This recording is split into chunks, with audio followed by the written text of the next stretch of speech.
Hey guys, it's the Unlucky Angel Star. This is a quick little video I am doing because, well, the Nintendo Direct happened. It's probably not that long since I made this, and this is a little unscripted, but I had to get my thoughts out here on one specific game that is, coming out this year. And I'm not talking about Klonoa. I'm really happy we're getting a new Klonoa game finally. I'll do an individual video on Fantasy's Reverie sometime after my Klonoa retrospective, which will be a 3-part video. But the game I actually want to talk about is Xenoblade Chronicles 3.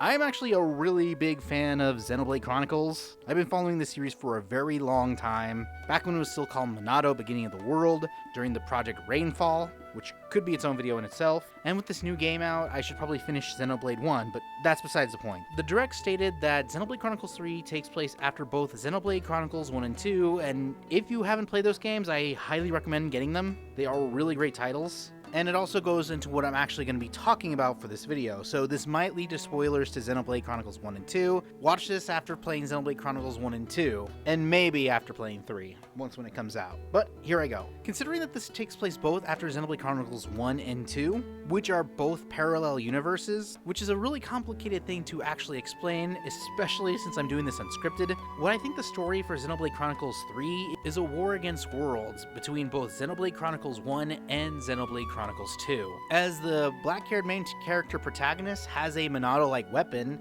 and there are technically Mechon in this world, even Telethia, and the second side of this army, which is probably the cat girl character, I think there might be blades in this world. So you could say it's a literal war against the Aegis and the Monado. Story-wise, there is always war involved in a lot of the Xenoblade Chronicles games. Bionis versus Mechonis, Mor Ardain is a literal war-driven country on a dying titan, and Xenoblade Chronicles 3 is a literal war between both games, so it's literally the Xenoblade Chronicles fanbase. But what I found really interesting is the fact that who's in charge of both of these wars. They were only on screen for a few seconds, but I am dead serious when I say this. I think the people in charge of both sides of this war are, from Xenoblade Chronicles 1, Melia, and Nia from Xenoblade Chronicles 2, which I think is a really interesting dynamic, especially considering both Melia and Nia's dynamic with the main characters of the previous games they were in. So I'm not saying that this is going to have every character from the first few games. It shows why Xenoblade Chronicles 1 and 2 and 3 are now an interconnected story. And I don't know if it'll whether or not lead to also a story of Xenoblade Chronicles X, unless they make, a Xenoblade Chronicles 4 through 9 and make X 10,